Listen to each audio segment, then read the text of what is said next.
আসসালামু আলাইকুম, কেঙ্কার আছেন সবাই? মেলা দিন পরে একটা ব্লগ একগুচ্ছ ফুল দিয়ে তোমাকে সাথে শুরু করলাম। তো পুরোটা ব্লগ কিন্তু দেখার অনুরোধ রইল, স্কিপ করে যাবেন না। তো এই ব্লগটা ছিল গত শুক্রবারের ব্লগ। তার আগে তোমাকে কই, এই যে শাহবাগের এই রাস্তাটা দিয়ে যতবার যেই জায়গাতে আমি যাই আমার চোখ টোটালি আটকে যায়, কারণ এত সুন্দর একটা রাস্তা। তো যাই হোক, বক বক না করি, মেইন কথায় আসি। তো এই ব্লগটা ছিল মেইনলি গত শুক্রবারের। তো ওই দিন আমরা হুট করে প্ল্যান করে গেছিলাম আহসান মঞ্জিল। তো যেহেতু হুট করে প্ল্যান করা, তো তার জন্য একদম প্ল্যান করতে করতেই আমাকে বেজে গেছিল দুপুর 2টা। তো তার জন্য বাচ্চা কাচ্চা থাকলে যা হয় আর কি, ওকে খিলে দিলে রেডি হতে হতে বাইরে থেকে বেরোতে বেরোতে 3:30 বেজে গেছিলো। যার দরুন পৌঁছাইতে পৌঁছাইতে আমাদের রাত হয়ে গেছে। রাত না, সরি, সন্ধ্যা হয়ে গেছে, মাগরিবের আজান দিয়ে দিছিল। তো অনেকে করছিল যে গেট বলে বন্ধ হয়ে গেছে। তো বুকের মধ্যে কিন্তু ধরপড়ানি শুরু হয়ে গেছে। আর হবে না কও, সেই মোহাম্মদপুর থেকে এই পুরান ঢাকা সদরঘাট এত দূর এত কষ্ট করে গেছি এই মিচ্ছে নাড়া বাড়ি দেখার জন্য, এই ঐতিহাসিক বাড়িটা দেখার জন্য। যাই যদি গেটটা বন্ধ হয়ে যায় তো মনের মধ্যে ক্যাঙ্কার হবে, তোমরাই কও। তো যাই হোক, ভয়ে ভয়ে তো আমরা এদিকে কেন আসে যাক, আল্লাহর রহমতে ওই দিন গেটটা খোলা ছিল। আর অনেক মানুষ তখনও ছিল, কিন্তু যাই হোক আমরা দিনের আলোতে সৌন্দর্যটা উপভোগ করা পারিনি, কষ্ট এড়াই। তো তারপরে তো আমরা গেট দিয়ে ঢুকে পড়লাম। ঢোকা পড়ার পরে প্রথমেই তো দেখলেন আমার বেটা আর আমি ঢুকে গেল। তো মানে খুবই সুন্দর লাগিছে আমার প্রথমে ঢুকেই। তো তারপরে তো উপরে আস্তে আস্তে সদর মহলের দিকে আসলো। আসলে আগেকার দিনের রাজাকে বাড়ি বলে কথা, যে কত বড় বাড়ি দেখছেন, এটি মানুষে কত সুখ করিছে।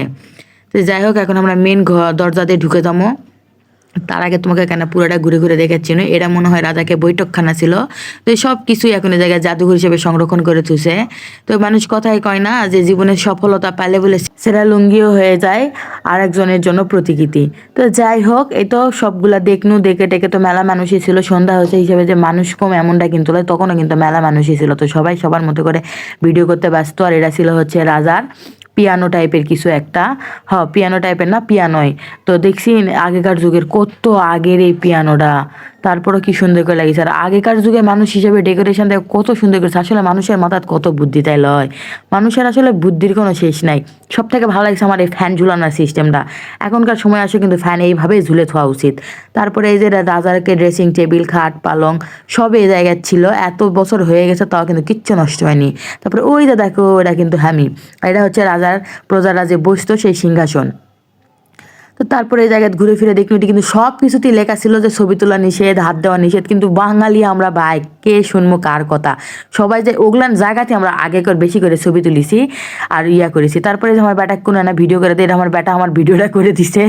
কিছু করার নাই, এরকম কাপা কাপা ভিডিওটাও করে দিছে। ওটাই আমার ক্যামেরাম্যান, এখনকার ভবিষ্যৎ দুইটাই। তারপরে এই যে রাজাকে আরো একদিকে বাড়ি ঘর, এদিকে আর কেমন আরো যা যায় জিনিস ছিল সব এই জায়গায় সংরক্ষণ করে তুলছে। তো সব ঘুরে ফিরে দেখলাম, ভালোই লাগছিল যেহেতু। আর ঐতিহাসিক জিনিস কিন্তু সবসময় ভ্রমণ করতে আমার কাছে খুবই ভালো লাগে, কার কাছে কেমন লাগে জানি না। তো ওই সময়কার ব্যবহার করা যতটা পারা যায় সব কিছুই মোটামুটি সংরক্ষণ করে থুছে। আর এগুলা মনে করো স্বল্প লেখলে দেখাও অনেকটা মনে করো ভাল লাগে আমার কাছে, কারণ ওরাও জানলো বাংলাদেশ সম্পর্কে, আগের কাহিনী সম্পর্কে, বা আমাকে দেশটা আগে কিরকম ছিল। তো সব মিলাই ভাল লাগে।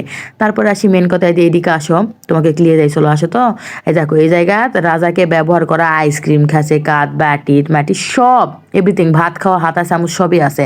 আগেকার যুগে যে ব্যবহার করা হারকিন টারকিন সব আছে। আর এই জায়গা এই দেওয়ালে সবগুলা রাজার মানে যত কর্ম মানে কর্মসূচি যেগুলা বলে সেগুলো সব কিন্তু এর মধ্যে ছিল।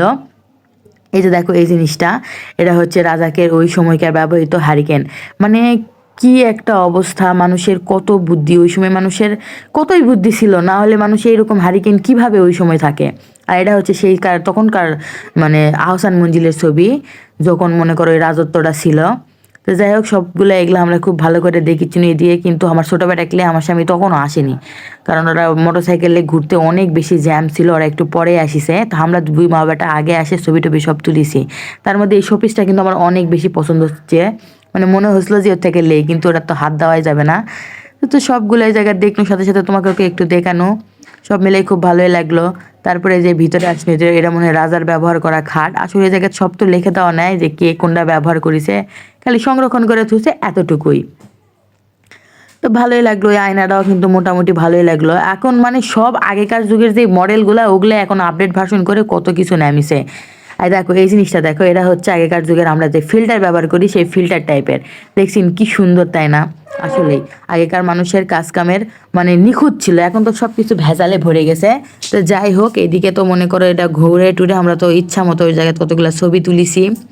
এই যে এগুলা দিয়ে রাজারা কিন্তু চা কফি মানে যেগুলা যেগুলা খাচ্ছিল এগুলা সব। তো কথা করতে করতে আমার স্বামী আমার ছোটো ভাই একলে চলে এলো। চলে আসার পর ওরা একটু কিছুক্ষণ ঘুরলো, ঘোরাফেরার পরে আমরা কিন্তু আমাকে ছবি তুললাম, কতগুলো ছবি তোলার পরে দেখলাম ফটোগ্রাফার, তো ফটোগ্রাফার দিয়ে একটু ফটোগ্রাফি করা হলো। করার পরেই তো ফটোগ্রাফার যে ছবিগুলো তুলেছে সেগুলো আমরা আবার পার করে নিও, পার করে নিয়ে আমাকে ব্লগটা আজকে আমরা এই জায়গাতেই শেষ করনো। তো তোমাকে যদি আমার এই ব্লগটা ভালো লাগে থাকে বা আমার ভাষাটা যদি ভালো লাগে থাকে তাহলে প্লিজ প্লিজ প্লিজ আমার ভিডিওটা একটু তোমরা লাইক কমেন্ট করো, শেয়ার করো, আর সব সময় অনেকটা বেশি ভালোবাসা দিয়ে কিন্তু আমার পাশে থাকবেন। তো আজকের মতো টাটা।